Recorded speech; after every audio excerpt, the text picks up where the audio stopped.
Welcome Rotarians and guests to the Rotary Club of Seattle, the fourth oldest and one of the world's largest Rotary clubs, where we embrace service above self and are connecting for good. Today, in a continuation of this year's business programming theme on innovation, we are going to be contemplating the future of traffic and the technology that's going to help us get around. We are also going to welcome 3 new members, and we're also going to have an opportunity to get to know each other a little better through a table talk. To set the tone, though, for today's program, I'm delighted to welcome our member, Cindy Chereau. Cindy has been a member of our club for a couple of decades, but she, in fact, is one of the longest-serving members of Rotary as a woman, because she was part of that very first group that was allowed to join Rotary back in 1987. And after Cindy's remarks, if you'll remain standing, because our banjo-playing chanteuse, Trish Bostrom, is going to be here to serenade us. But first, Cindy.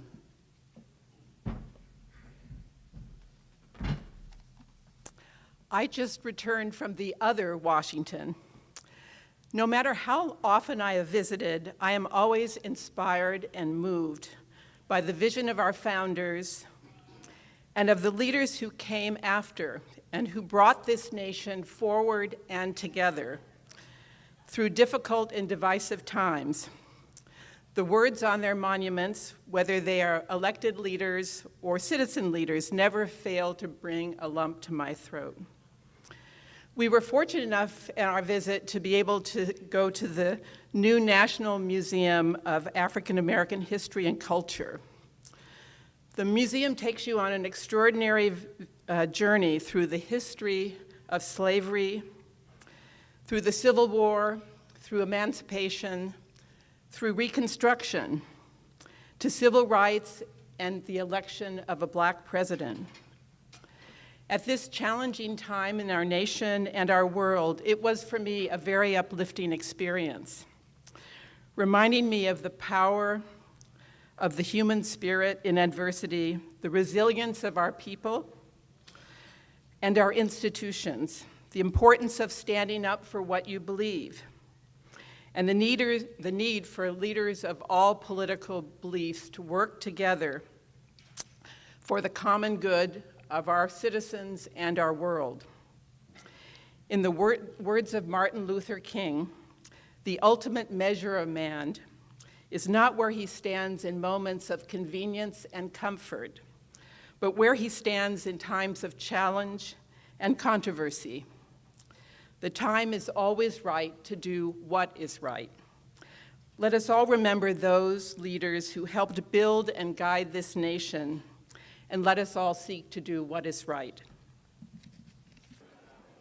Well, I want to introduce our main program today.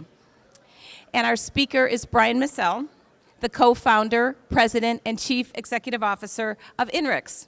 And INRIX is a company that provides real-time transportation information, connected car services, and analytics regarding transportation, really on a global basis, as you'll hear from Bryan. The company is at the forefront of connecting cars to smarter cities by leveraging big data analytics in an effort to try to reduce individual economic and environmental tolls of the traffic that we experience every day. Prior to founding INRIX, Bryan was an executive out at Microsoft, and he had responsibility for building several businesses out there, including their automotive and mobile services business, real estate, and personal finance and investing business units. Prior to Microsoft, he was at Ford Motor Company. Bryan got a BS degree in computer engineering from the University of Michigan, and he has an MBA from Harvard University, and he's going to tell us what's going on every time we turn to our phones and say, how do we get from A to B? Welcome to Seattle Rotary, Bryan.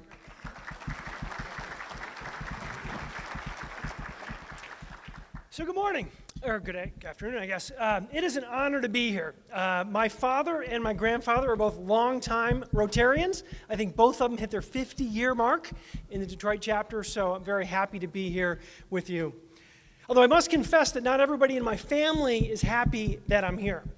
I was driving my son to school yesterday, as I normally do, and I told him I was going to go speak to Seattle Rotary. And he said, "Dad, what are you doing? You can't go speak to them. Don't help them. They're the enemy." You see, Seattle Rotary comes up in our household a couple times a year, but it's usually in the context of, oh crap, Seattle Rotary. Now, before Kathy kicks me off the stage, let me explain. My son is a sophomore in high school. He's 6'7". He plays competitive basketball. And for him, in the world of competitive high school basketball in this area, Seattle Rotary is not a civic organization, it is a basketball team. And it's not just any basketball team, it's the most competitive, most feared organization in the Pacific Northwest. So when we go to a tournament and first thing we do is look at the bracket and figure out who we're playing, that's where the expression, oh crap, Seattle Rotary comes from. Because if you're playing Seattle Rotary in your bracket, you know you're going home early from the tournament. So I applaud you for sponsoring the Boys and the Girls Club and the Seattle Rotary organization, but just know for a whole new generation of high schoolers, your brand awareness is sky high, but may not mean what you think it means. So I'm here today, I'm going to talk about transportation. I'm going to talk about the future of transportation. And I know people, especially in Seattle, are super frustrated with what's going on with transportation. Traffic seems to get worse, public policy seems to be making it worse, and there's an enormous amount of frustration. But what I'm going to talk about today are what's transforming transportation and the trends that we see. Our company is at the center of smart cities analytics and connected car data. We provide things like traffic information. If any of you have a connected car that receives real-time traffic information, whether it's a BMW or an Audi or a Tesla or a Porsche, Ford, Toyota, Nissan, Lexus, etc., that data comes from us. If any of you look at traffic information on your mobile phone or real-time parking information, including on devices like Google and Waze, that data comes from us. If you hear and see on the local news in the morning, the traffic report, that information comes from us. So we are everywhere. We're in 60 countries that we provide services, but most people don't know who we are because we're the folks that are providing the data underneath a lot of the different services that you see. But what I want to talk about is the trends impacting transportation. We call this the ACES. ACES. Autonomous, Connected, Electric, and Shared Vehicles. Now there's a lot happening right now in transportation. It's kind of interesting. I grew up in the Detroit area. And for 100 years, nothing fundamentally changed in the automotive world. You had cars, they were made of sheet metal. You had an electric or a gas-powered engine, and the styles changed. Some new features got introduced, like satellite radio or power steering, but nothing fundamentally changed in the overall industry. And now what you're seeing is a complete sea change in this old line, traditional industry. You're seeing autonomous cars and a lot of investment by companies that you wouldn't expect. Apple, Google, Uber, and a variety of others making investment in automotive. Now, if I was to tell you 5 years ago that Apple is going to go invest in making cars, you would have thought I was crazy. Or if I were to tell you that Google, which was a search engine, is making cars, most people wouldn't understand. But it's not just autonomous vehicles that matter. You see changes happening in electrification of the drivetrain. Folks like Tesla have done a phenomenal job, as well as Chevy with their Bolt and the Volt devices, Nissan and the Leaf, and a variety of others, making electric vehicles. And this is growing pretty substantially as a percentage of the overall fleet and vehicles that are shipping. You also see transformation in terms of ownership. It used to be that individually owning a car was the only model. Whereas now, more and more people are taking things like Uber and Reach Now and a variety of these ride-sharing services. In fact, it's fascinating. I did an informal poll of my kids' graduating class. My oldest son is graduating from high school. 30% do not have driver's licenses, and they're 18 years old. 30%. Now, when I turned 16, 8 a.m. on my birthday, I was in line at the DMV. But you're living in a generation now where large percentages, especially in urban areas, don't feel a need to get a driver's license. And it's because of this trend. And the world that we live in as INRIX, we're in this world of connected data, getting data from cars and delivering data to cars. Now, the obvious question is, why are all these things happening at the same time? Why do you see these massive trends transforming the entire industry at the same time? And the answer is because the car has become a mobile computing platform. As you can connect cars to the internet, they start to look no different than mobile phones or laptop computers or any different than the millions and billions of devices that are now called the Internet of Things. This idea that you can get data from these devices. So let me give you an example, because I don't think that most people really appreciate what's happening. If you look at connected cars today, about 25% of the cars that shipped last year in the United States were connected. Whether you know it or not, okay? 25% have an embedded cellular modem, and they're connected to the internet, and they're transmitting data to and from the internet. Now, you see this show up in real-time traffic. Well, that's useful. I get to see what traffic is like, and I get to avoid it. You see it show up in things like real-time parking, where you can see where there's parking available and navigate to that lot. But there's data coming off the car that you may not know about. My car hit 40,000 miles last week, Tuesday. On Friday, I got a letter from the dealership saying, your car is at 40,000 miles, you should bring it in for a checkup. Now, how many of you think that's complete coincidence? It's not. And I know my car's connected because we're the guys who are doing it. So the data is being used by OEMs. They're looking at things like the braking. They're looking at when there's engine problems and things like that. They're monitoring their vehicles to ensure safety and problems and things like that. But the data is also being used to do things like traffic. When we started INRIX 10 years ago, literally the state of the art in traffic data collection was flying helicopters and looking out the window. That was state of the art. There are no more helicopters flying in the United States today, at least in terms of traffic data collection. And the reason is because the traffic data is collected from you. Your mobile phone, your car is transmitting anonymous data about where it's at and how fast it's going, and that's used to help the person behind you know that there's traffic up ahead. Last week, we announced a service that takes windshield wiper status, external traction control messages, fog light status, and a variety of other variables off of the car, and allows us to alert drivers that ahead, 2 miles ahead, somebody just slipped on the ice, or somebody's hydroplaning on the road so that you need to slow down. That's now available in production Daimler-Benz vehicles shipping this year. There's other services, data around, like I said, operational efficiency of your vehicle, engine efficiency. All this data is being collected by the car companies anonymously, so we're not tracking who you are or where you drive or anything like that. The OEMs are very sensitive about that. But the car's become a mobile computing platform. And as more and more sensors get added to the car, the more interesting it gets to be in terms of creating these useful services. And I want to give you an example. This is a real-time visualization. Hopefully you can see it with the lights, from Cologne, Germany. And what you're going to see here is real-time data. You're going to see these little dots moving around the map in Germany. And this was taken from real-time data, and these dots are vehicles on the road, vehicles that we are able to track in real time and create information around traffic.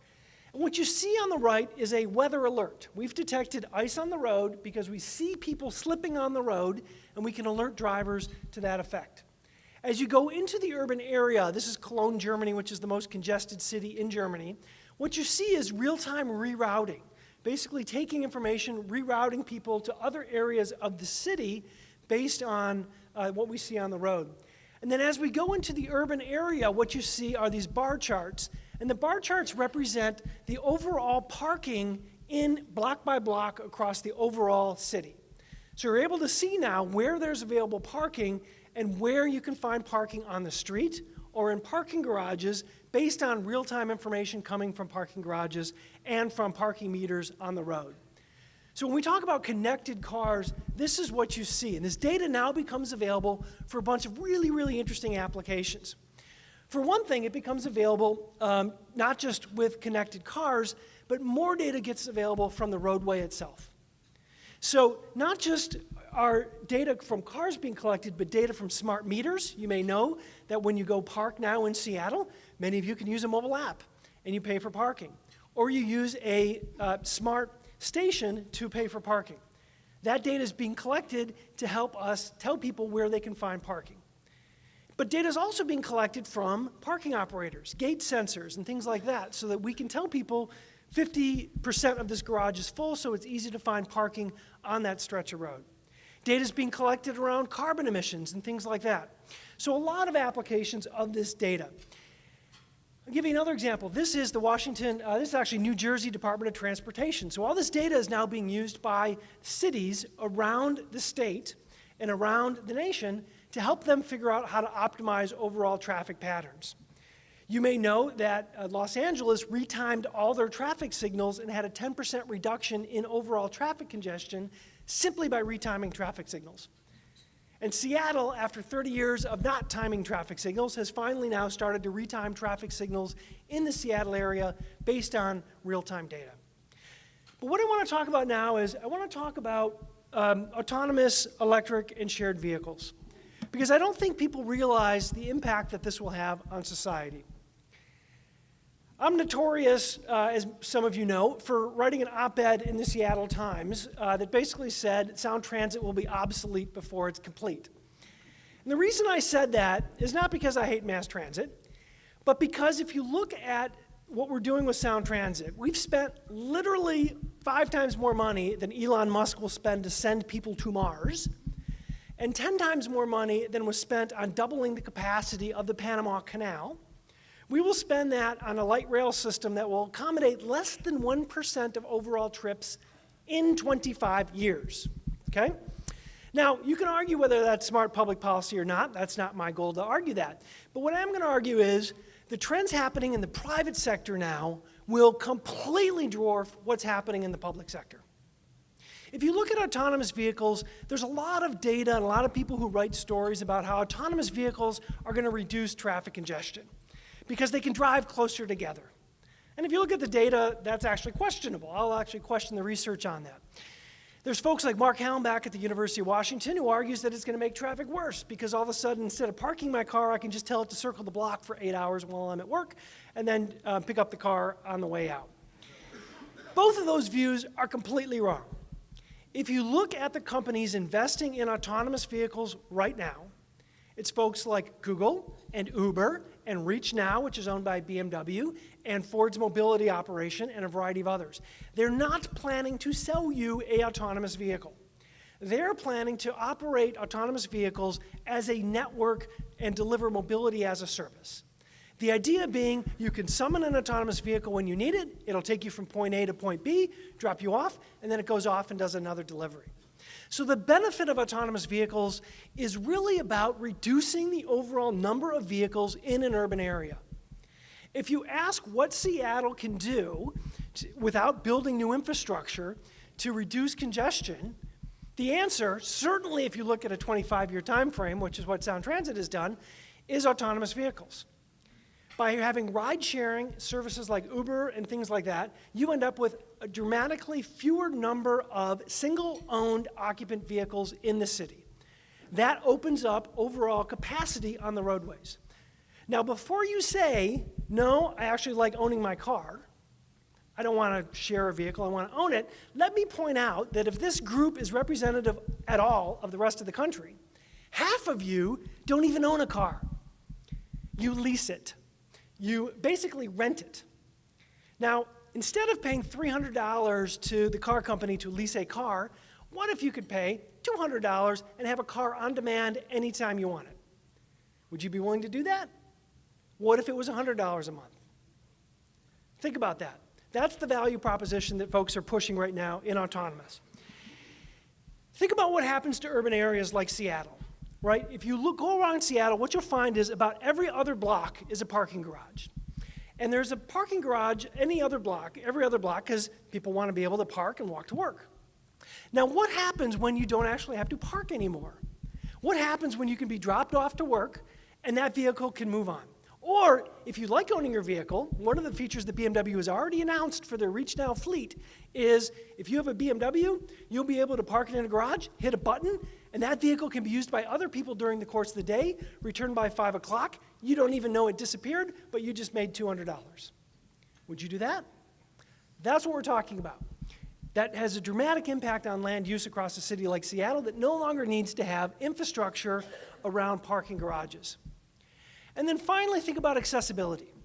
If you think about accessibility, the problem you have now is you've got mobility vans paid for by the state and things like that to pick up people with disabilities and blind people and elderly people that can't drive. My grandmother drove until she was 99 years old. That may not be a good thing.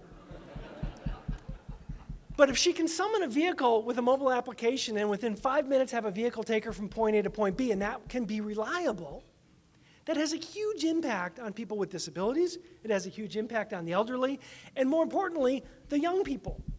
My son was at a basketball game in West Seattle, and I remember texting him and saying, "Do you need me to pick you up?" And he says, "No, I'll just Uber home."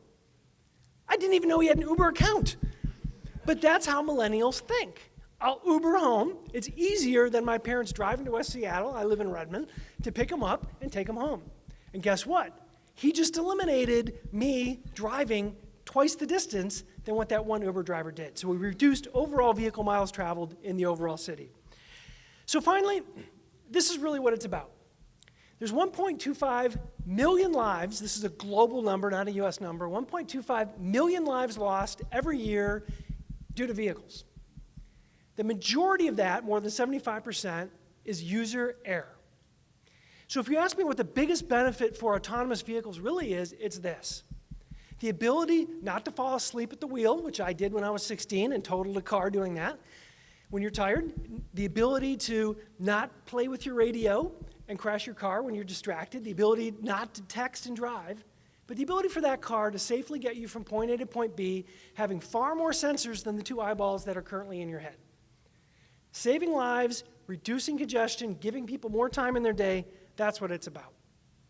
So let me just wrap up. I started with a quote from my son. I guess I'll end with a quote from my son. I asked him, after I explained what Seattle Rotary really was, I said, "Do you have any message that you want me to deliver to Seattle Rotary?" And he thought about it and he said, "Yeah, play hard, demand excellence, no excuses." Now, I think he uses that in the spirit of basketball, because that's kind of his motto when it comes to basketball. But as I thought about it on the way over here today, that's pretty good for life as well. Whether you're reinventing transportation, no matter what you do, play hard, demand excellence, no excuses.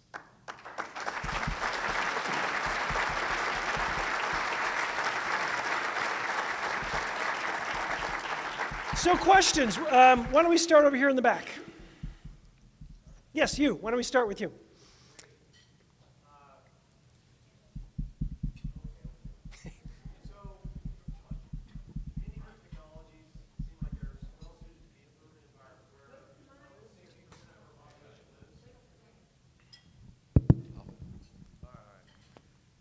Many of our technologies seem well suited to the urban environment where 60% of our population lives, and what about to the rural communities?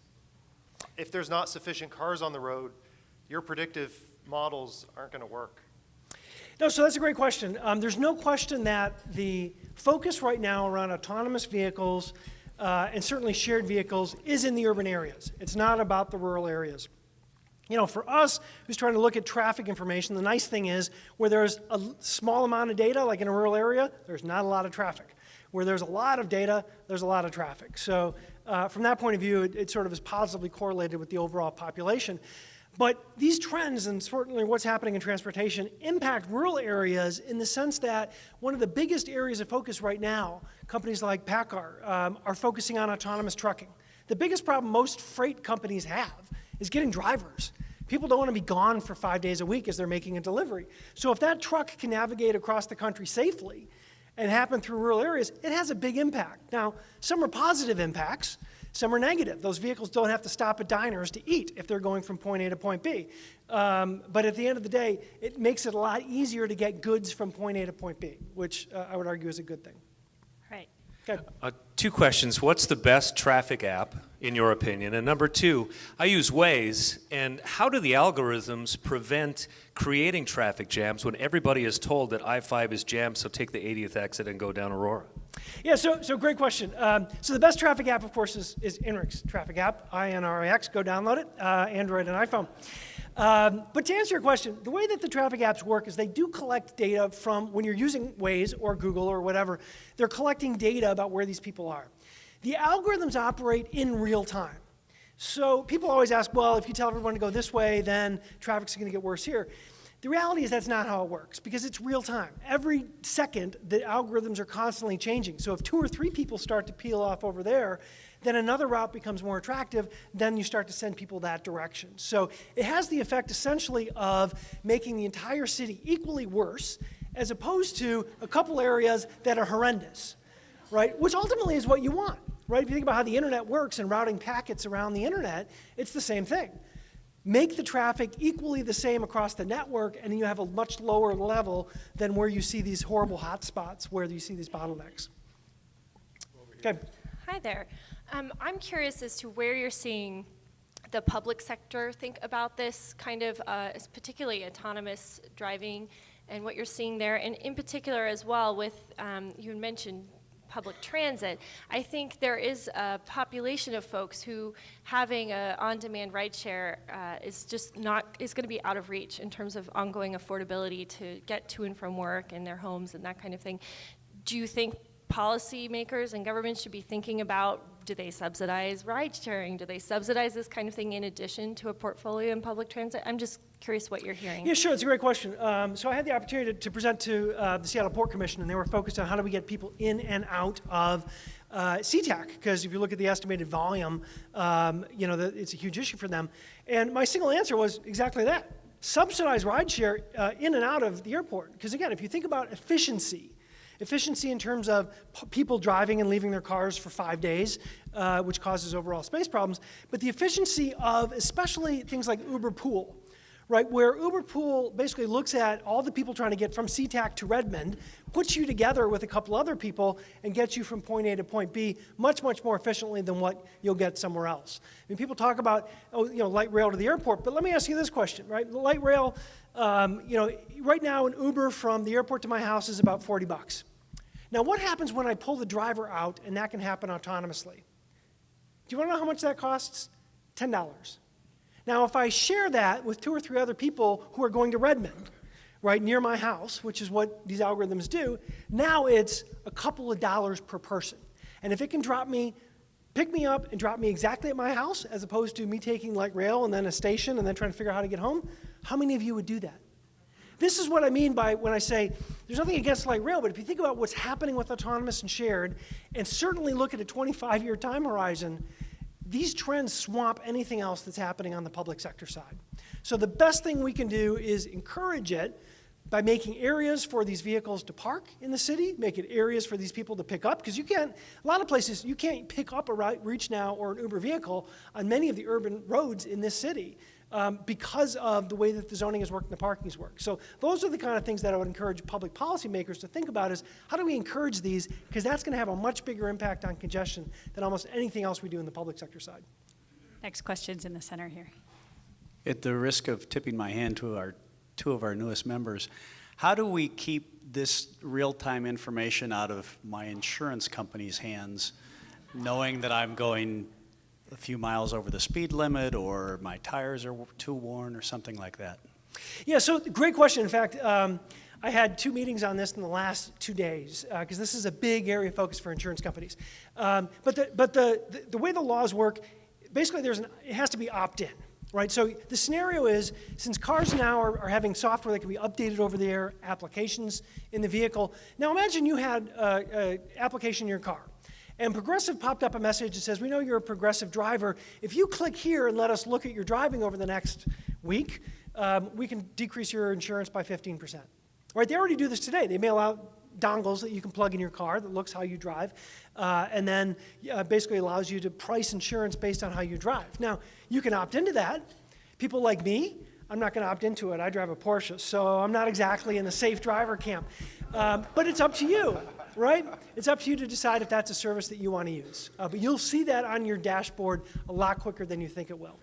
Okay, one last question. Do you see any issues with, like we've seen with net neutrality? If I drive the Porsche and pay a little bit more, am I going to get a better route than the guy that drives the Hyundai?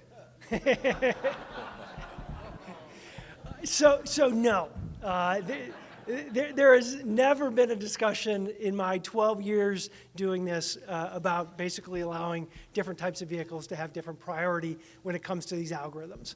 Now you could argue once everything's autonomous, does the city have a role in directing vehicles to certain paths to overall alleviate congestion and things like that? And we can argue that point, but no, there's no preference in terms of type of vehicle or how much you're willing to pay. Although I will point out, public policy in this state is, let's be honest, if you're rich, you can drive the toll lane in 405 going north. If you're poor, you can't. Right? So the people I know who love the lanes, what we call them Lexus lanes, people who love them are the Microsoft execs who get to leave Bellevue and get home to their own in Bellevue, Bothell, or Woodinville, lickety split. But the people who can't afford it, they're stuck in the congestion. And you could argue, is that a good idea from public policy or not? Not my role, but that's where I think we see that kind of economic disparity. Okay. Well, this coming Monday is Memorial Day. And the holiday began, as many of us may recall, after the Civil War. In fact, it was called Decoration Day. And it was an opportunity for the country to recognize those who had fallen during the Civil War. Today, it's Memorial Day, and we honor all who have given their lives for our country. And so, as patriotic Americans, my call to action is right here and right now. If you'll please stand and join me for a moment of reflection as we remember those who have given their life for our country.